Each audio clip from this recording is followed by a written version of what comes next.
حضرت مولانا محمد یعقوب صاحب نانوتوی رحمت اللہ علیہ دارالعلوم دیوبند کے درویش صفت علوم اور ولایات کا مجموعہ انسان تھے وہ.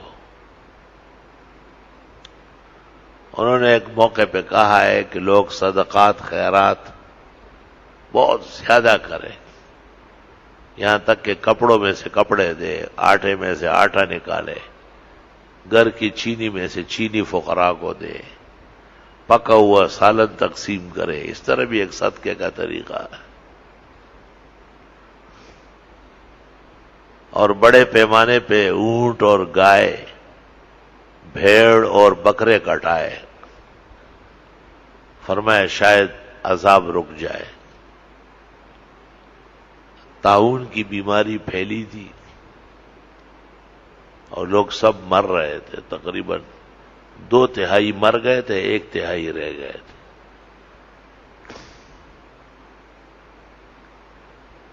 اور بیماری ختم ہو گئی، سب لوگ جنہوں نے مرنا تھا وہ مر گئے اور جنہوں نے بچنا تھا وہ بچ گئے. مولانا محمد یعقوب نانوتوی دارالعلوم دیوبند کے وضو خانے میں وضو کرنے بیٹھے تھے. ایک ظالم نے آ کے کہا سارا جہان مر گیا اور آپ بیٹھے ہوئے.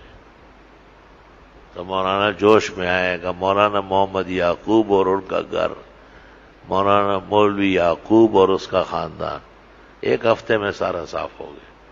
مولانا بھی گئے. لوگوں نے کہا حضرت کیا کہہ رہے ہیں، منہ پہ آ کہا ہو گیا، جو ہونا تھا ہو گیا، اب کوئی نہیں بچے گا. خود فرماتے تھے کہ ایسا ولی ہوں جو بگاڑ سکتا ہوں، سنوار نہیں سکتا. توبہ. حدیث شریف میں بولنے میں بھی بہت احتیاط کرے. اور کسی موقع پر آپ حضرت عائشہ پر ناراض ہوئے اور آپ نے کہا شلت یدا کی، تیرے ہاتھ ٹوٹ جائے.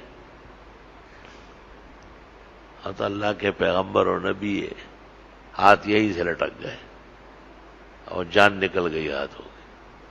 آپ باہر سے تشریف لائے، پوچھا تو حضرت عائشہ نے کہا آپ اللہ کے پیغمبر ہیں، کیوں آپ کی باتیں بھی نہیں چلے گی؟ آپ نے پانی منگوایا، وضو کیا، 2 رکعت پڑھی، پھر دعا فرمائی، ام المومنین کے ہاتھ بحال ہو گئے. یہ تو پیغمبر تھے جو بحال کر سکتے تھے، اور کوئی نہیں کر سکے گا. اس لیے حدیث میں ہے لا تدعوا علی اموالکم و اولادکم، مال اور اولاد کو بھی بد دعا مت دو. فَإِنَّهُ يُجَابُ لَكُمْ ثُمَّ تَنْدِمُونَ، لگ جائے گی پھر شرمندہ ہوں گے، روتے رہو گے. تیر جو کب واپس نہیں آتا. علماء کہتے وہ استاذ اور والد ٹھیک ہے جو غصہ کرتے ہیں بد دعا نہیں دیتے، وہ ماں باپ اور استاذ زہریلا ہے جو بد دعائیں دیتے. بد دعا تو اختیار سے نکل جائے گی، نسل اور پورا تباہ ہو جائے گا.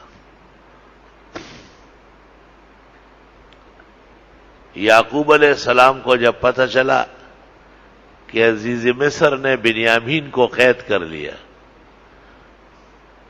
قرطبی اور مظہری میں ہے، تو حضرت یعقوب علیہ السلام نے عزیز مصر کو خط لکھا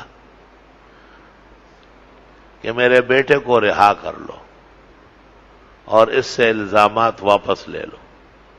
وَإِلَّا أَدْعُو عَلَيْكَ، ورنہ ایسی بد دعا دے دوں گا تُدْرِكُ سَابِعَ وُلْدِكُمْ، جو تمہاری 7 پشتیں تباہ کر لے گی.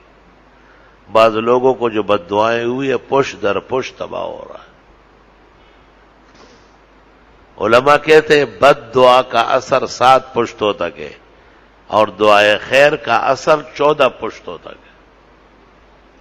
14 نسلوں تک خیر و برکت کی دعائیں چلتی ہیں. دعائیں لیا کرے اور دعائیں دیا کرے اور منہ سے اچھے کلمات نکالا کرے۔ اولیاء کرام کہتے ہیں دشمن کو بھی بد دعا نہ دے، اللہ اس کو دوست بنا سکتا ہے نا۔ جب دوست بن سکتا ہے تو تباہ کرنے کی کیا ضرورت ہے؟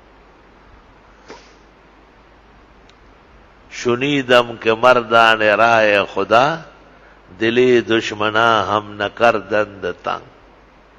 میں نے سنا ہے کہ اللہ کے کامل بندے دشمنوں کا دل بھی خفا نہیں کرتے۔ ترا کے میسر شود ای مقام، تم اس مقام پہ کب آؤ گے کہ بعد دوستانت خلاف است و جنگ، کہ اپنوں کے ساتھ ہر وقت برسر پیکار رہے تھے، لڑائی اور جھگڑے میں رہے تھے۔ الفاظ اچھے نکالا کرو۔ ما یلفظ من قول الا لدیہ رقیب عتید، جو منہ سے نکلے گا فرشتہ تیار بیٹھا ہے، اس کو لکھے گا۔ کل آپ کے خلاف بہت بڑا فائل کھل جائے گا، پھر بچ نہیں سکو گے اس کی پکڑ اور مار سے۔